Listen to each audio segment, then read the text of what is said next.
네, 민구쌤 소리요. 네, 안녕하십니까. 이번 중등 설명회 맡은 중일 팀장 윤민구라고 합니다. 잘 부탁드립니다. 4월이 돼서 이제 만연한 봄 날씨가 됐는데요. 이제 이게 봄 날씨인데 안타깝게도 지금 중국에서 황사와 미세먼지가 계속 날아오고 있어서 좀 건강상 유의를 하셔야 되지 않을까 싶습니다. 그리고 학생들 입장에서는 저희 분원에서도 지금 중2 학생들, 중3 학생들 첫 내신 시험이죠. 이번 학년 들어서 첫 스타트를 잘 끊을 수 있도록 열심히 다들 준비 중인데 모든 학생들이 다 좋은 결과를 받을 수 있었으면 좋겠습니다. 네, 저희 중등 설명회 시작하겠습니다. 첫 번째로는 현재 중학생의 독서력이 어떠한가에 대해서 진단을 해볼까 합니다. 아마 SNS 이런 데서 한 번쯤 보신 적이 있을 수도 있겠는데요.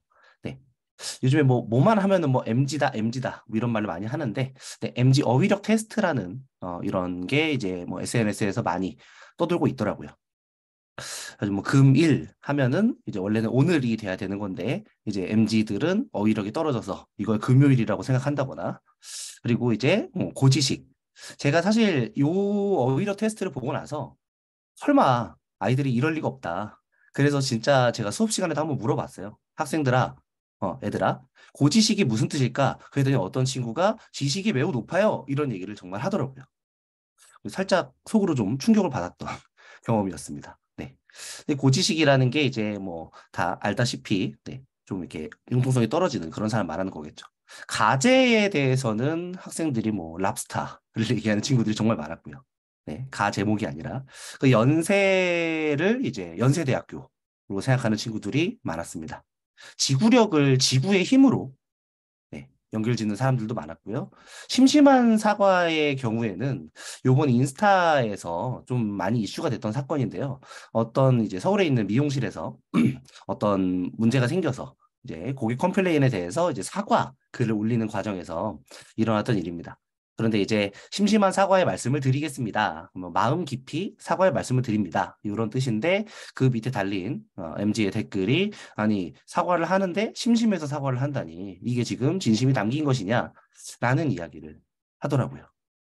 더 이제 좀 인상 깊었던 부분은 그 밑에 댓글에 심심한 사과는 그 뜻이 아니라 마음심 깊다라는 뜻을 해서 마음 깊이 사과하는 것이다 라고 했는데 그것에 대한 뭐 올바른 반응은 아 제가 잘 몰랐네요.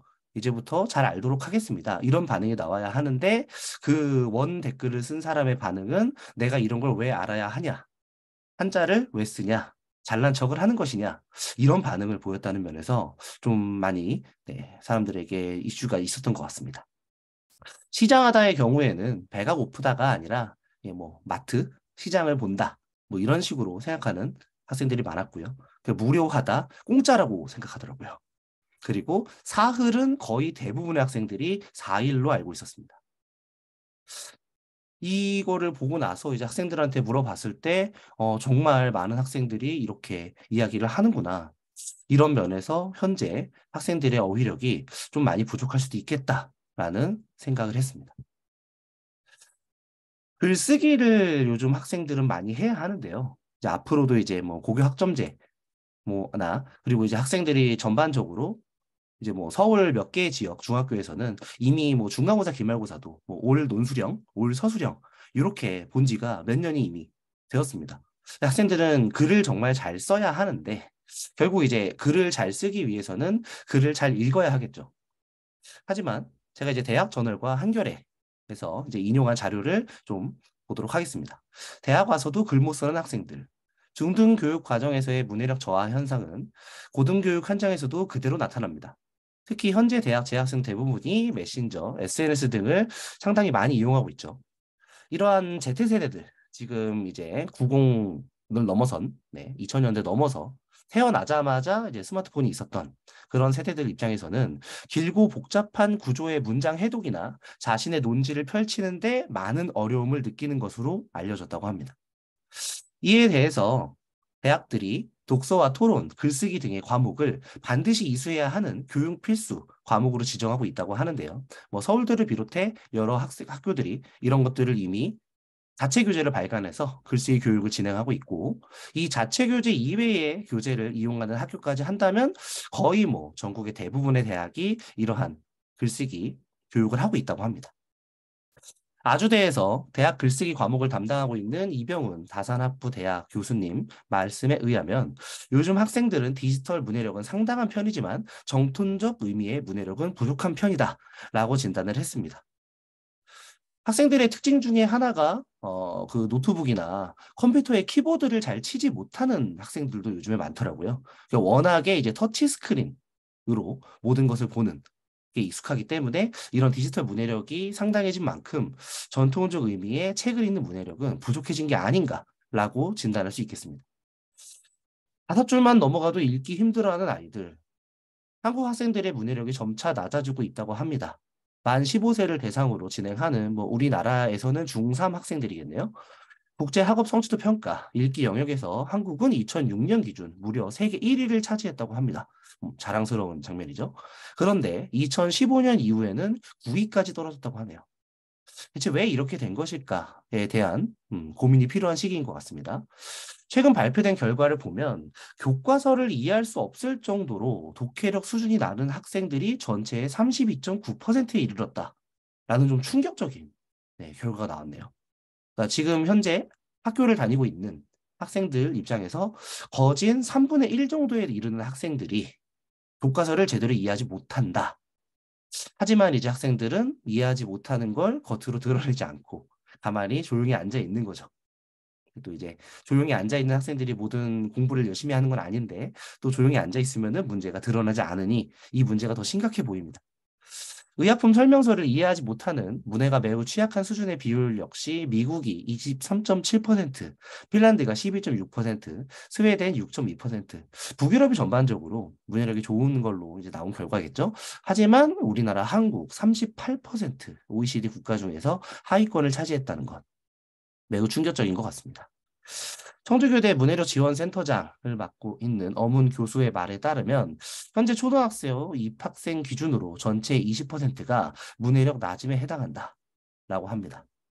초등학교 입학하는 학생들이 뭐 한 200명 정도로 잡았을 때 그중에서 이제 40명 정도는 문해력 낮은 상태로 학교를 시작한다는 것이죠.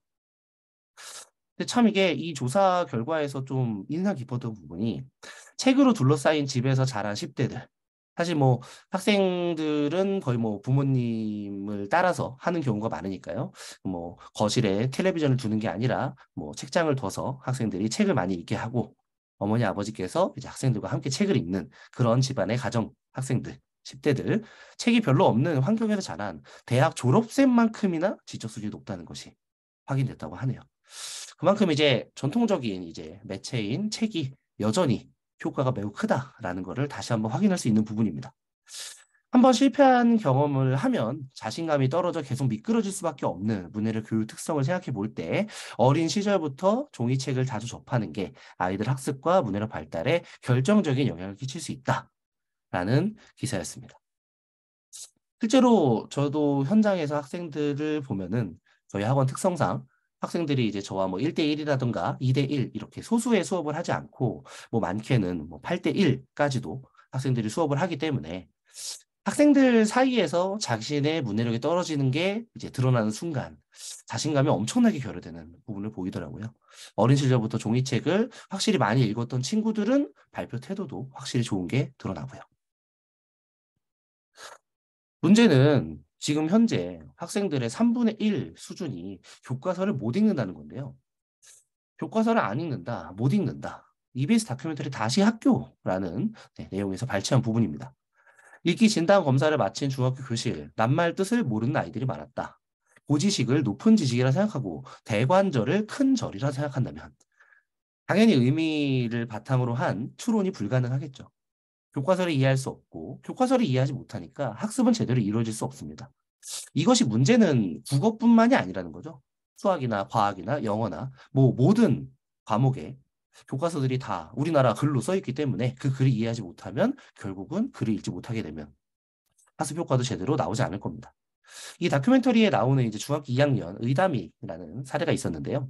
학원 수업을 제대로 따라가지 못해서 엄마와 함께 공부를 합니다. 그래도 학생이 많이 착하네요. 이게 포기하지 않고 공부를 하고 있습니다. 하지만 문제 하나 이해하지 못해서 새벽 한두 시까지 공부를 해도 교과서 한두 장 정도만을 소화할 수 있다고 합니다. 이런 상황에서 다른 과목 성적을 기대할 수 있을까요? 문제는 이렇게 문해력이 떨어지는 아이들이 점점 더 늘고 있는 현실이죠. 활동 중심, 학습지 중심의 수업 형태에서 아이들은 글을 읽지 않아도 얼마든지 한 학년을 지나갈 수 있습니다. 이거 이외에도 학생들이 손글씨로 글씨를 쓰는 것도 많이 하지 않아도 되는 세상이 점점 돼가고 있는 것 같습니다. 하지만 글을 못 읽고 글을 제대로 쓰지 못하면 학습에 대한 동기부여가 만들어지기는 힘들 거죠. 잠재력을 가진 아이들이 사실상 어떻게 보면 방치되고 있다라고 진단을 하고 있습니다. 그럼 왜 아이들이 글에 집중을 하지 못할까? 항상 이제 뭐 글에 집중하지 못하는 아이들을 뭐 혼내기보다는 왜 그런 이유가 있는지, 어디에 이유가 있는지를 제대로 살펴보는 게 중요하겠죠. 글이 있는 아이들의 시선을 조사해 봤는데요. 아이들의 시선은 글이 아닌 부수적 정보나 지문 외의 공간에 머물러 있었습니다. 워낙에 이제 아이들에게 이제 책을 읽는 훈련 자체가 잘 안 되는 경우가 많기 때문에 더 재밌는 컴퓨터 게임, 스마트폰이 있으니 더더욱 아이들이 책을 읽지 않는 거죠. 이전에 인터넷 기사에서 봤던 내용 중에 좀, 정말 그렇구나라고 생각이 들었던 게, 그 애플을 이제 만들고, 세계 최고의 기업으로 만들었던 이제 스티브 잡스가 정작 자신의 자녀들한테는 아이패드를 사주지 않았다고 하더라고요.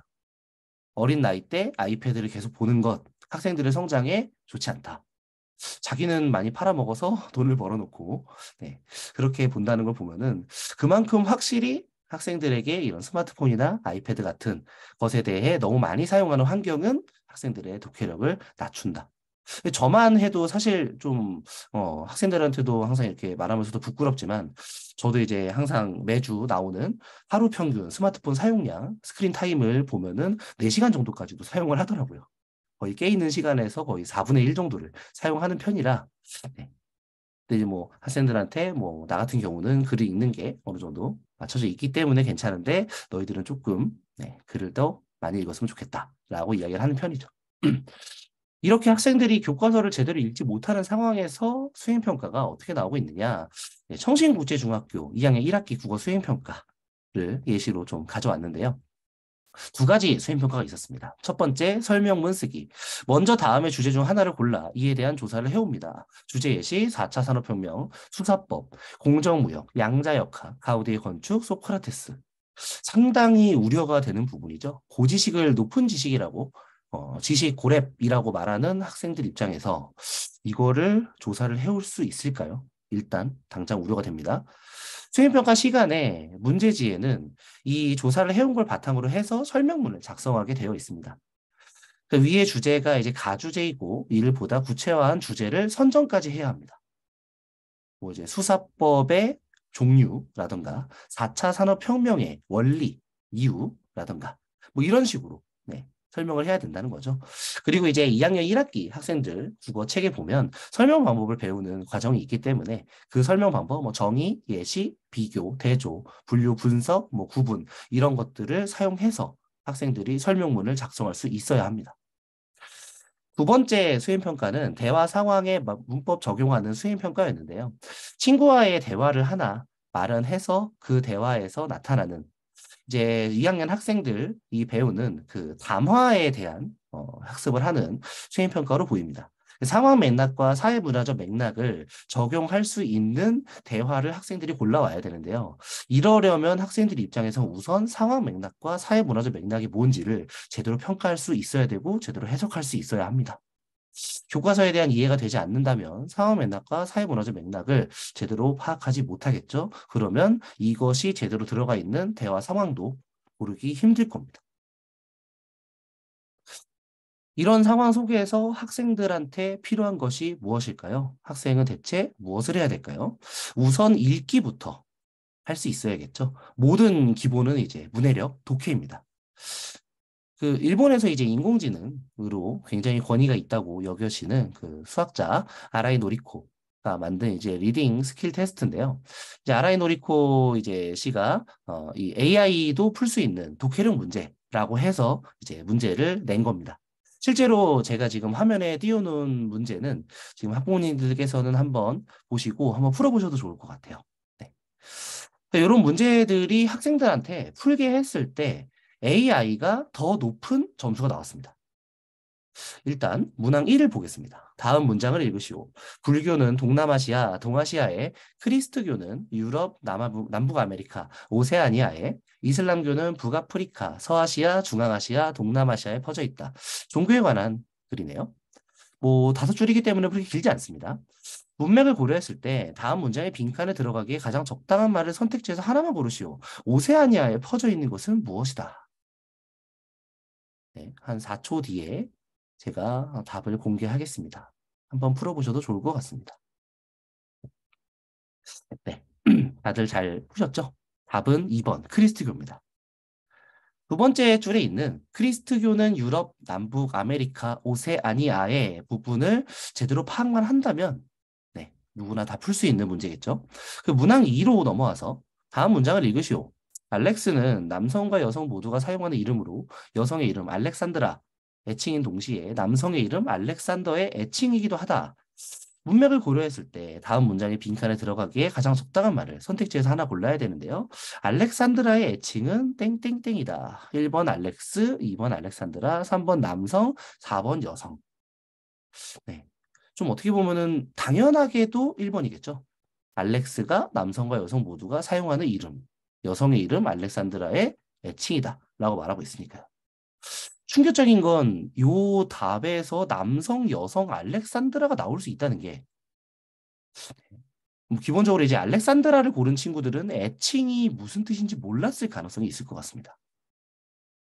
그런 면에서 네, 많이 심각했고요. 이게 실제로 이제 제가 봤던 그 다큐멘터리 프로그램에서는 학생들이 중2, 중3 학생들이 정답률이 거의 3, 40%밖에 안 된 문제였습니다. 충격적이죠. 마지막 문학 3을 보시면 다음 문장을 읽으시오. 두 가지 문장이 있습니다. 에베레스트 산은 세계에서 가장 높은 산이다. 그리고 아랫 문장은 예일브루스 산은 에베레스트 산보다 낮다. 문제를 보겠습니다. 위의 문장에 적힌 내용이 옳다고 할 때, 에베레스트 산이 세계에서 가장 높은 산이라는 게 옳다고 할 때, 아래의 문장, 엘브루스 산은 에베레스트 산보다 더 낮다. 의 적힌 내용이 옳은지 여부를 옳다, 틀렸다, 판단할 수 없다 중에서 대답하시오. 라는 문제였습니다. 우선 위의 문장에서 에베레스트 산이 세계에서 가장 높은 산이라고 하니 엘브루스 산이 어떤 산이든 간에 에베레스트 산보다는 낮게 돼 있죠. 답은 당연히 옳다가 맞을 겁니다. 하지만 요 세 가지 문제를 학생들 30명한테 풀렸을 때 전부 다 맞춘 학생은 20명밖에 없었습니다. 상당히 우려스러운 부분이죠. 문항 1과 문항 2는 사실적 독해를 보는 이런 리딩 스킬 테스트고요. 문항 3은 이제 뭐 주어진 어떤 자료를 통해서 어떤 관련성을 해서 어떠한 주장이 옳은가 옳지 않은가를 구분하는 추론적 독해입니다. 학생들이 일단은 이런 사실적 독해와 추론적 독해를 갖출 수 있어야 할 겁니다. 일단 사실적 독해와 추론적 독해 훈련을 통해서 읽을 수 있게 되었다. 뭐 글만 읽는다고 학생들이 뭐 모든 내용을 다 파악하는 건 아니겠죠. 읽을 수 있다면은 이제 깊이와 넓이를 많은 분야의 책 그리고 그 책에 대한 뭐 지식을 깊이 있게 가져가는 게 중요할 겁니다. 네, 제가 띄워드린 이제 사진은 지금 대구 경북대 사범대학에서 부설중학교에서 이제 아이비 월드스쿨 수업 현장을 네, 보여주고 있는데요. 네. 경상도 쪽에서 지금 아이비가 처음으로 이제 계속해서 좀 도입되고 있고 이제 서울 쪽으로도 이제 점차 네, 퍼져나갈 예정입니다. 바칼로레아 독서 교육인데요. 프랑스의 고교 졸업 자격 시험이고 대학 입학 자격 시험입니다. 프랑스 학생들이 이제 고등학교를 졸업할 때 대학 입학을 하는 이런 시험을 볼 때 보는 시험인데요. 이 바칼로레아가 이제 인터내셔널 국제적으로 이제 번져 나간 게 이제 아이비라고 볼 수 있겠습니다. 세계적인 이제 아이비가 계속해서 퍼져나가는 흐름 속에서 우리나라에서도 이 바칼로레아에 대한 이제 대비는 필요할 텐데요. 당장에 지금 뭐 초등학교 저학년 학생들을 비롯해서 뭐 지금 현재 중학생 학생들도 뭐 이런 식의 수업을 계속해서 진행하게 될 거니까요. 바칼로레아에 대비하기 위해서 프랑스 학교에서는 통합 교과적 독서 교육을 실시한다고 합니다. 프랑스에서는 특별한 교과서가 정해져 있지 않고 교재 선정도 학교 단위가 아닌 교사의 재량에 따라 이루어진다고 하죠. 우리나라 같은 경우에는 이제 가끔 이제 교장 선생님분들께서 이제 어떤 출판사의 교재를 고를 것인가를 고르게 돼 있죠. 수업 내용 역시 교육부에서 필수적으로 포함시켜야 할 최소의 교육 프로그램을 제시하면 교사들이 여기에 맞춰 자율적으로 수업을 구성할 수 있습니다. 그런데 여기서 중요한 게 교육부가 필수적으로 포함시켜야 할 최소의 교육 프로그램을 제시하는 거에 학생들이 1년 동안 읽을 100여 권 이상의 학년별 권장 도서를 목록으로 해마다 배포한다는 거죠. 독서의 힘을 계속해서 중요하게 여기는 것 같습니다. 이 책에는 문화작품, 각종 전문 서적, 심지어 만화, 기록물, 판타지 소설 등 이런 것들이 다양하게 선정이 되죠. 학생들은 교과와 관련된 주제에 맞춰 다양한 책 텍스트를 읽고 발표와 토론을 거친 후 정리된 자신의 생각을 에세이로 쓰는 수업을 진행하게 됩니다. 사실 이걸 보면서 제가 생각이 들었던 게 우리 학원에서 하는 수업이 이런 것인데 라는 생각이 들었습니다. 저희 학원에서 이제 아이비를 대비하는 학습을 하고 있다라고 학부모님께 말씀드릴 수 있겠습니다. 이러한 평소 학교 수업을 통해서 프랑스 학생들은 자연스럽게 독서, 토론, 논술 능력을 기를 수 있다고 합니다. 물론 뭐 프랑스에서도 학습이 잘 안 되는 학생들도 있긴 하겠죠. 결국 학생들한테 중요한 거는 책 읽는 뇌라는 이제 책을 제가 좀 여기서 가져와 봤는데요. 네. 메린 울프의 책 읽는 뇌에 따르면 인류는 책을 읽도록 태어나지 않았다. 독서는 뇌가 새로운 것을 배워 스스로 재편성하는 과정에서 탄생하는 인류의 기적적 발명이다. 라는 이야기를 합니다. 책을 읽거나 자신의 생각을 정리하고 토의를 하고 토론을 하고 논술을 할 때 많은 사람들이 저도 사실 제가 이제 논술학원에서 이제 수업을 하기 전에는 저도 똑같이 생각했습니다. 타고난 사람들, 창의력이 좋은 사람들, 그런 사람들이 좋은 글을 쓸 수 있을 거야. 하지만 계속 몇 년에 걸쳐서 학생들을 논술 지도를 해보고 토의 발표 지도를 해본 결과 생각보다 창의력이란 게 학생들이 타고나는 게 아니라 훈련에 의해서 배경 지식에 의해서 만들어진다. 라는 얘기를 계속해서 깨닫습니다. 학생들한테 이제 말하는 버전으로 학부모님께 조금 예시를 들어드리면 지금 현대 인류가 외계인이란 걸 생각할 수 있는 이유, 외계인을 창의적으로 머릿속에서 만들 수 있는 이유는 우리가 우주에 대한 과학적 지식을 갖고 있기 때문이 아니겠는가. 옛날에 있었던 신라시대 사람들이 과연 외계인에 대해서 생각을 할 수 있었을까? 고조선의 사람들이 외계인에 대해서 생각할 수 있었을까? 그렇지 않겠죠? 그리고 글을 쓸 때 논설문, 설명문을 주로 쓰게 되는데요. 그런 글 같은 경우도 정해져 있는 개요가 어느 정도는 틀이 정해져 있죠. 논술 같은 경우도 객관적인 평가가 가능합니다. 결국 중요한 거 계속되는 학생들의 훈련이죠. 2008년 미국 보스턴대 연구팀이 18개월에서 24개월 사이 아이들에게 책을 읽어줬을 때 학교에서 높은 학습 능력을 보인다는 사실을 밝혀냈습니다. 책 속 낱말들이 평소 쓰는 말보다 다양하니까 인지 능력 발달에 도움을 줬다고 하고요. 2015년 미국의 한 연구를 통해서 부모 무릎에서 이야기를 들으면서 아이들이 이를 시각화한다는 것이 알려졌습니다. 문장을 듣거나 읽으면서 이를 머릿속으로 떠올리는 능력이 상상력이고 이는 문해력 증진의 문태력입니다. 그것은 부모님의 독서에 의해서 많이 길러지게 돼 있고요. 주목할 것이 7살 이전에 글자를 배워서 혼자 책을 읽은 경험은 별로 아이들에게 큰 효과가 없었다는 점입니다. 부모 등의 어른과 함께 책을 읽는 경험이 큰 영향을 미쳤습니다. 혼자 읽을 때보다 어른이 읽는 것을 들을 때 그것이 학생들에게 큰 상상력으로 다가올 수 있게 되는 것이죠. 그런 생각을 합니다. 학생들한테도 그런 얘기를 많이 하고요.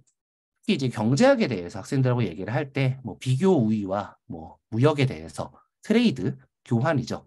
우리 모두가 현대사회에 와서는 모든 것을 내가 생산하진 않죠. 제가 뭐 햄버거를 먹고 싶다고 해가지고 뭐 소를 키워서 소를 잡아서 패티를 만든 다음에 밀을 키우고 빵을 만들고 너무 비효율적입니다. 저보다 훨씬 그 소를 키우는 면에서 전문성을 가진 사람이 있고 밀과 빵 만드는 전문성을 가진 사람이 있고 뭐 버거킹, 맥도날드 가면은 제가 만드는 것보다 더 맛있게 만들어 주겠죠. 저희 학원의 비교 우위는 어른이 학생들과 함께 책을 읽어주는 데 있습니다. 학부모님들께서도 뭐 당연히 부모님께서 학생과 책을 읽는 게 제일 좋죠. 하지만 현실적인 제약이 있다고 생각합니다. 저희 학원에 맡겨주시면 저희 강사들이 학생들에게 많은 영향을 미치는 부모님을 대신해서 어른과 책을 읽게 하는 효과를 내드릴 수 있는 거죠. 이렇게 말씀드린 부분이 저희 CNA 논술에서는 어떻게 이제 반영이 되고 있는가를 간략히 말씀드리도록 하겠습니다. 우선 저희 워크북을 보시면 가끔 이제 워크북마다 조금씩 뭐 편차는 있을 수 있는데요. 처음 부분에는 도와줄까 부분이라고 해서 이제 학생들이 읽은 책에서 학생들이 그 봐야 되는 주제, 토의 토론 논술 주제겠죠? 뭐 그런 것들의 배경 지식을 추가로 습득하는 과정이 있습니다. 지금 제가 화면에 띄워드린 부분은 지금 이제 중1 학생들이 요번 4월에 이제 수업을 했던 이제 수상작 컬렉션 체리새우 비밀 그립니다의 이제 작가 인터뷰가 담겨 있는 부분이죠. 이제 예술 해석을 하는 관점에서 이제 표현론적 관점, 작가가 어떤 생각을 갖고 있는 사람인가, 작가의 가치관이 뭔가를 알면 작가가 이 작품에 어떤 생각을 표현했는지 알 수 있는 그런 해석 관점에 도움이 되는 부분이었습니다. 학생들과 함께 뭐 중요한 부분을 같이 보면서 뭐 이런 걸 봤을 때 이 책은 이렇게도 읽혀지지 않을까 이런 식의 이제 과정이 이루어지게 되는 거죠. 특히 이제 소설 같은 경우에는 학생들이 전부 다 이해하지 못하고 오는 소설 같은 경우가 많기 때문에 한 60% 정도를 이해한 학생들이 선생님과의 대화를 통해서 아, 이 책이 이런 내용이었구나라는 걸 깨달게 되는 이런 학습이 이루어지게 되는 거죠. 그리고 이제 문해력의 가장 기본이 되는 이말하니 부분에서 어휘 학습을 하게 됩니다. 학생들 입장에서도 뭐 이제 제가 말씀드렸다시피 MG도 어휘력 문제 이런 것처럼 뭐 어휘력이 많이 떨어져 있는 상태죠. 특히나 이제 한자 같은 게 많이 포함된 이런 한자어는 학생들 입장에서는 난이도가 좀 높을 수 있습니다. 어휘가 이제 어떤 문장 내에 들어가야 되는지 그 맥락을 파악하고요. 그리고 그 어휘의 뜻을 살펴본 뒤에 그 뜻을 바탕으로 해서 학생들이 스스로 문장을 만들어 보는 학습을 하게 됩니다. 고난도 어휘를 학습했을 때 학생들이 어려운 문장, 문단까지도 읽을 수 있는 기초 기반이 다져지게 될 것입니다. 그리고 이말하니 두 번째 부분을 보면 주제 관련 개념어 학습을 하게 됩니다. 이것은 이제 뭐 어느 상황에서는 쓰이는 말이라기보다는 그 논술을 하는 이런 주제에 맞는 개념어에 대한 학습이라고 보시면 될 것 같고요. 세 번째 부분에서는 이제 한자성어에 대한 학습이 이루어집니다. 학생들이 사실상 한자를 쓰고 읽는 거는 지금 현재로서는 그렇게 큰 의미가 있어 보이진 않습니다. 학생들하고도 그런 얘기도 많이 하고요. 하지만 이 한자어, 한자성어, 유가 있을 유자 이런 식으로 머릿속에 뜻은 알 수 있어야 된다는 얘기겠죠. 이러한 한자성어도 저희 학원에서는 이제 문장을 만드는 어떤 맥락에서 쓰일 수 있을까에 대한 이야기를 나누게 됩니다.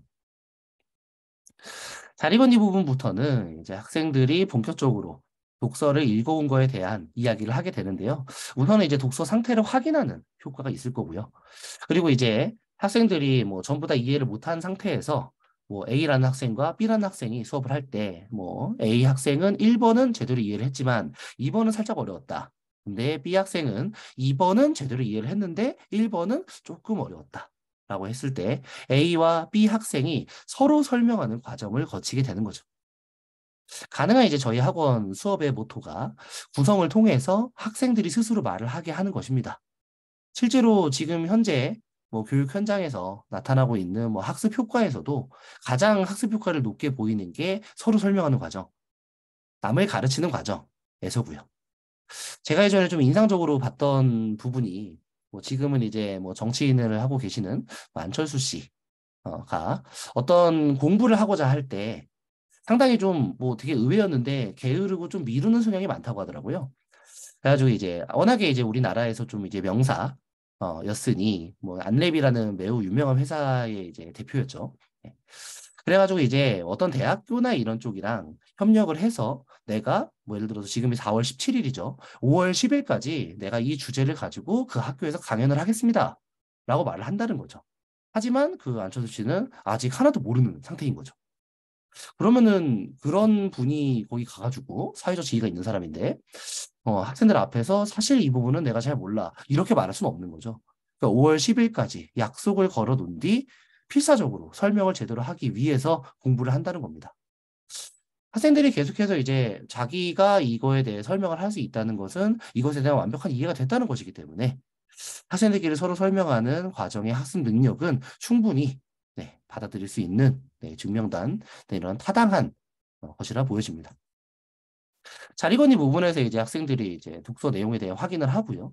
그리고 이제 말해볼까 부분, 보통 이제 스텝 1, 2, 3 해서 세 가지 주제로 나오게 되는데요. 우선은 이제 이 학생들이 읽었던 그런 책과 관련된 추가 제시문들이 주어지게 됩니다. 그리고 이제 뭐 토론적으로 뭐 대립각이 서는 찬성과 반대가 나뉘게 되는 논의할 수 있는 부분의 제시문을 양쪽 거를 다 주게 되죠. 그러니까 우선은 학생들이 제시문을 독해를 제대로 할 수 있어야 그 제시문에서 얻은 정보를 바탕으로 자신의 의견을 말할 수 있게 됩니다.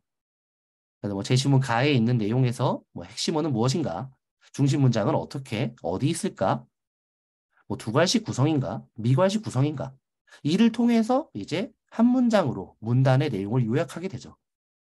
이 부분이 이제 처음에 이제 저희 학원에 학생들을 맡겨주시면은 학생들 입장에서 상당히 어렵습니다. 하지만 제가 정말 장담 드릴 수 있는 게 학생이 한 두 달 정도 열심히 해주면 정말 속도도 빨라지고 이전보다 확연히 좋아지는 모습이 보입니다. 이걸 제가 예전에 한번 느꼈던 게 그 저희 본원에서 이제 수업할 때 그 잠실 지역의 중3 학생, 뭐 전교 1등까지도 노려보는 매우 우수한 학생이었죠.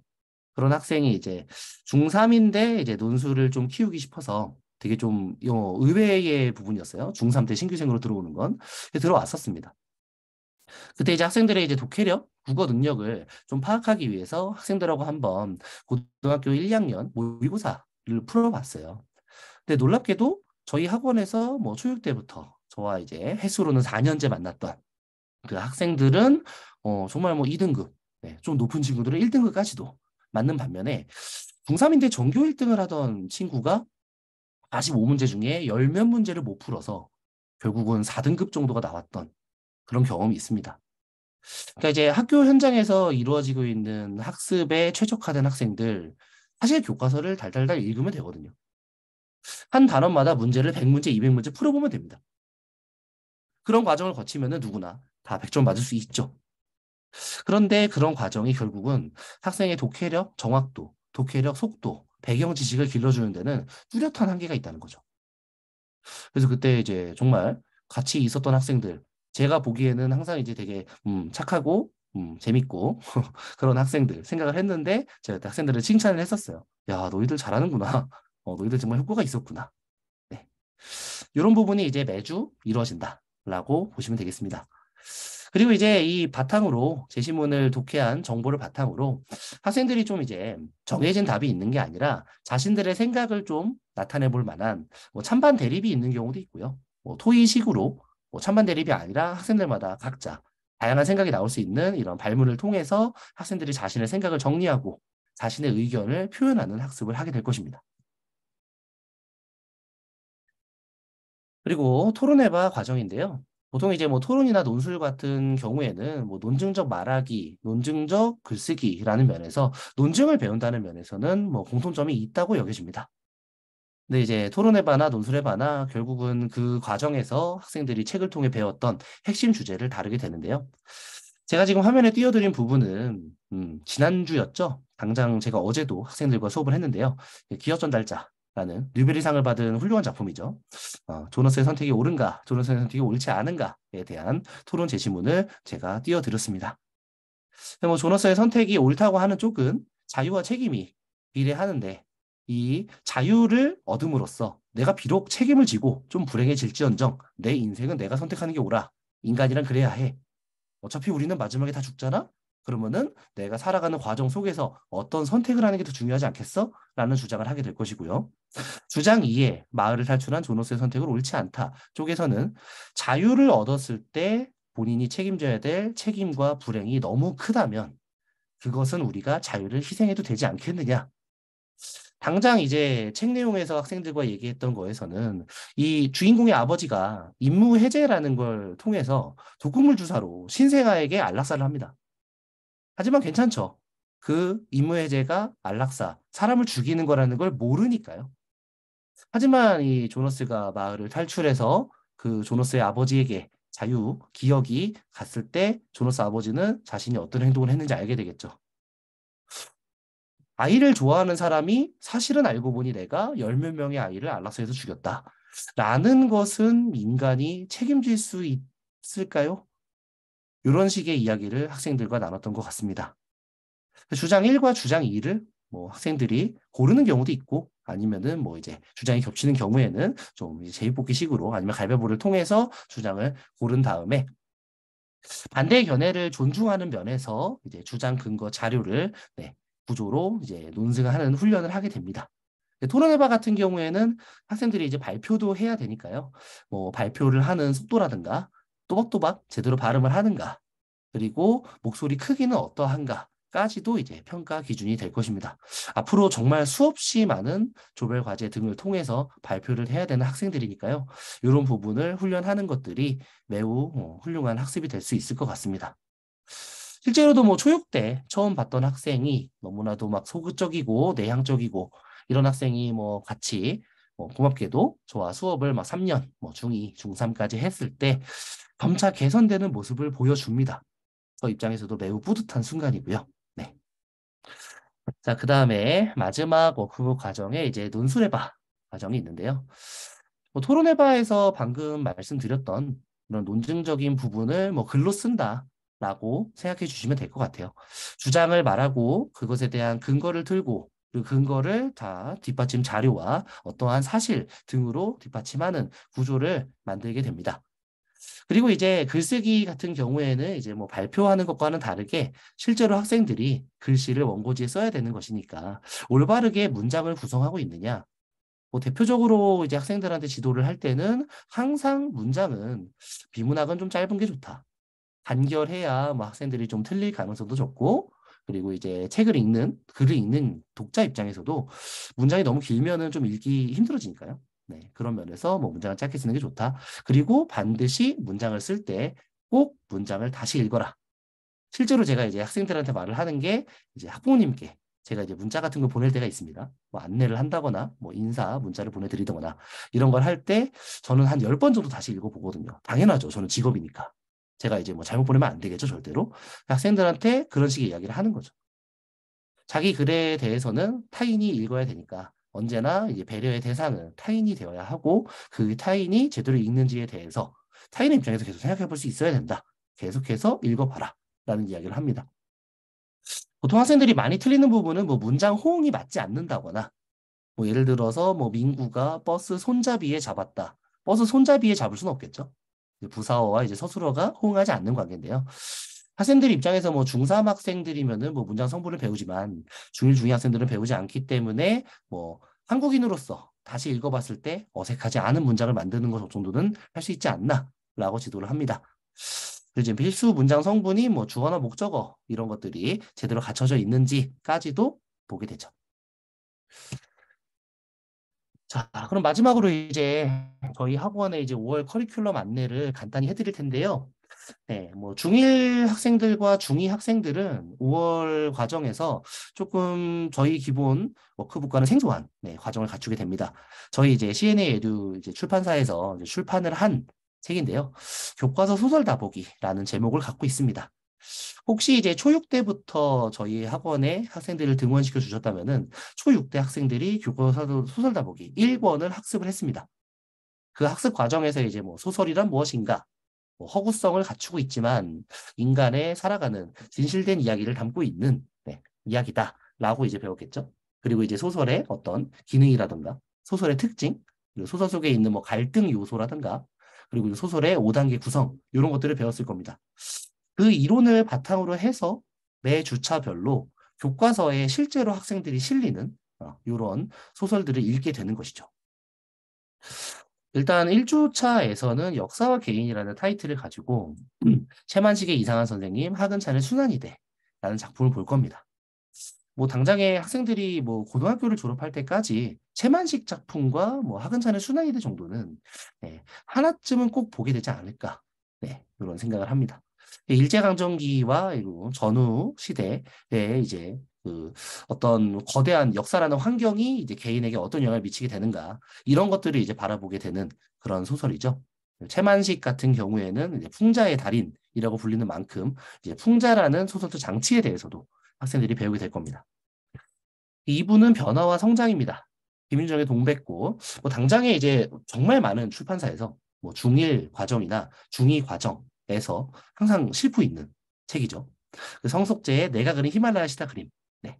요 두 가지 이제 소설을 보게 될 텐데, 요 부분에서는 뭐 내용도 내용이지만, 기본적으로, 역순회적 구성과, 그리고 학생들이 서술자 시점에 대해서도 배우게 될 겁니다. 뭐 1인칭 주인공, 1인칭 관찰자, 뭐 3인칭 전지적 시점, 3인칭 관찰자 시점. 그리고 이제 학교 현장에서 정말 많이 하는 수행평가가 뭐 김윤준 동백꽃 같은 거 책을 주고 뭐 이 소설에 있는 서술자를 시점을 바꿔봐라. 이게 남자애가 나로 나오는데 뭐 다른 걸로 나오게 되니까 저희 학원에서도 이제 그걸로 글쓰기를 한번 연습을 합니다. 실제로 어떤 학교에서는 이게 중간고사 문제로 아예 나온 적도 있습니다. 한 문제에 50원짜리로 말이죠. 그다음에 3부 관계 속의 인간. 현대사회 속에서 이제 뭐 사람들이 경쟁에 너무 지나치게 치이고 개인주의가 좀 늘어가는 상황 속에서 네, 결국 뭐 돈이나 어떤 물질이란 것은 결국은 인간이 인간답게 살기 위해서 행복하기 위해서 만든 것인데 그것을 통해서 오히려 인간성을 잃어가는 네, 조금 어려운 말로 이제 인간소외라는 말을 하죠. 뭐 이런 게 이제 드러나 있는 네, 소설입니다. 그리고 이제 4부 쪽에서는 가난의 굴레. 현진건의 운수 좋은 날은 이제 뭐 국민 소설이죠. 뭐 워낙에 뭐 패러디도 많이 되고요. 왜 이걸 준비해도 먹지를 못하니? 왜 이렇게 해줘도 이걸 하지를 못하니? 학생들도 알고 있을 만큼 유명한 소설입니다. 일제강점기, 그 일제강점기라는 현실 때문에 이제 아무리 열심히 살아도 가난하게 살 수밖에 없는 김첨지의 삶을 볼 거고요. 최일남의 노새 두 마리. 이것은 이제 1970년대, 80년대 점차 우리나라가 산업화되던 시절, 뭐 문화주택이 들어서던 시절이죠. 이런 부분에 이제 시대적으로 뒤처진 노새 아버지가 결국은 인간성을 상실해가는 이런 과정. 그리고 그 아버지를 보면서 동정을 느끼던 아들이 이것이 나에게도 대물림 될 수 있는 것인가 라는 것을 생각하게 되는 이런 성장을 보여주는 소설을 읽게 될 것입니다. 중학교 2학년 학생들은 교과서 소설 다보기 3권을 보게 되고요. 마찬가지로 이제 교과서에 담겨 있는 소설들을 읽게 될 것입니다. 1부에서는 자본주의와 우리의 삶이라는 주제를 통해서 조정래 마술의 손, 양기자, 길모퉁이에서 만난 사람들, 너무 이제 돈이라는 것 때문에 인간성을 상실해가는 사람들의 모습을 보여주게 됩니다. 조정래 마술의 손 같은 경우에는 뭐 전기도 제대로 들어오지 않던 그래서 사람들이 서로가 돕고 살던 사회에 텔레비전이 들어오면서 어떤 변화가 생겨나는가를 보게 되고요. 양 기자의 소설은 항상 좀 우리의 마음을 좀 따뜻하게 하는 면이 없지 않아 있다 이런 생각이 듭니다. 김호통에 만난 사람들도 마찬가지로 좀 이제 마술의 손에 있는 사람들과는 반대되는 모습을 좀 보여주는 것 같아요. 뭐 돈에 너무 휘둘리지 않고 자신의 인생을 자기 나름대로 살아가는 사람들의 이야기를 통해 학생들이 자본주의 사회에서 내가 어떻게 살아야 될까? 뭐 이런 거를 생각해 볼 수 있겠죠. 2부에서는 시대와 가치관, 정광용의 껍빛단이와 최만식의 치수기인데요. 둘 작품 모두 다 이제 친일파를 다루고 있는 뭐 껍빛단지는 물론 뭐 친소련파 그리고 친미파까지 다루고 있습니다. 이 부분에서는 이제 학생들이 우리나라의 이제 근현대사에 대해서도 조금 이야기를 많이 해보게 될 거고요. 뭐 개인적인 뭐 생각을 해봤을 때 과연 나라면 어땠을까라는 생각을 계속 해보게 되는 소설인 것 같습니다. 그리고 이제 3부, 삶과 죽음에 대한 성찰. 현진건의 할머니의 죽음, 염상섭의 임종에 대해 볼 건데요. 대체 이제 죽음이란 게 무엇이고, 결국 그 죽음에 대한 성찰에서 인간이 삶에 대한 성찰을 하게 되는 게 아닌가라는 이야기를 학생들과 늘 하게 되는 것 같아요. 그리고 이제 어떤 죽음을 맞이한 사람들을 겉으로는 되게 위로하고 되게 배려하는 척 하지만 속으로는 죽어가는 사람을 굉장히 귀찮게 여기는 이러한 위선적인 사람들의 모습도 보여집니다. 학생들하고 수업을 할 때는 인생이란 게 결국 내가 한 대로 돌아올 수 있다라는 면에서 이 사람들이 과연 자신이 나중에 할머니, 할아버지가 됐을 때 이런 상황을 받아들일 수 있을까라는 이야기를 해봤던 것 같습니다. 4부는 권력과 개인의 자유. 다른 주에 비해서 좀 난이도가 높은 편인데요. 이청준의 건방진 신문파리를 통해서 언론의 중요성 그리고 언론 탄압이 있었던 우리나라 역사에 대해서 배우게 됩니다. 전상국의 우상의 눈물을 통해서 독재의 시대에 있었던 이런 학습을 통한 획일화된 폭력, 사람을 획일화시키는 이런 폭력이 얼마나 무서운 것인가를 보게 되는 작품이죠. 그리고 마지막으로 이제 중3 덕후북인데요. 학생들이 내신 휴강하고 돌아와서 보게 될 책입니다. 스키너의 심리상자 열기라는 책과 울트라 소셜이라는 책으로 수업을 하게 되는 심리학과 뇌과학, 인간의 정신과 행동에 관하여라는 타이틀을 갖고 있는 워크북입니다. 심리학, 뇌과학, 진화생물학, 초사회성, 사회현상 이런 것들이 이제 워크북의 키워드가 될 것이고요. 심리학과 뇌과학 분야의 독서를 통해서 학생들은 우선 인간의 사고와 행동의 근원을 알아보게 됩니다. 그리고 이제 인간의 사고와 행동의 근원이 사회에서 어떤 사회 현상으로 나타나게 되는지 이런 것들을 이제 사회학적 관점에서 다양한 현상을 분석해 보는 거죠. 요즘에 뭐 이제 고임 논술이나 대임 논술도 기본적으로 이제 제시문을 상반되는 제시문을 준 뒤에 서로 이제 뭐 부합하는 것들끼리 묶어보고 이제 계속해서 이제 표나 그래프 같은 걸 주게 되죠. 학생들이 어떤 그런 표나 그래프에서 어떠한 이런 보편적인 현상을 제대로 파악할 수 있는가 그런 것을 제시문을 통해서 어떻게 설명하고 어떻게 문제 해결 방안을 낼 수 있는가를 보게 되죠. 뭐 그런 것을 살짝 이제 수학 겉핥기 식으로라도 한번 학생들이 도전해 본다. 중3 학생들 입장에서는 사실상 그렇게 쉬운 책은 아닐 수 있지만 저희 학원에서 중3까지 수학했던 학생들이라면 읽을 수 있으리라 믿습니다. 이를 통해서 이제 학생들이 세상을 보는 시야를 좀 넓히게 되는 것이겠죠. 예전에 제가 이제 인터넷에서 봤던 글 중에 결국 어떤 사회학적인 지식을 갖는 것은 뭐 텔레비전이나 이런 뭐 모니터의 이전 이런 픽셀 이런 걸로 한번 해상도로 이렇게 이야기를 하더라고요. 점차 세상을 좀 더 깔끔하고 더 넓게 높은 해상도로 보게 되는 것이다. 우물한 개구리에서 벗어나는 과정이겠죠. 그런 것들을 도울 수 있는 교육 과정이다라고 말씀드릴 수 있겠습니다. 네. 네, 제가 준비한 거는 여기까지고요. 지금까지 제 발표 들어주셔서 감사합니다. 감사합니다. 예, 고맙습니다.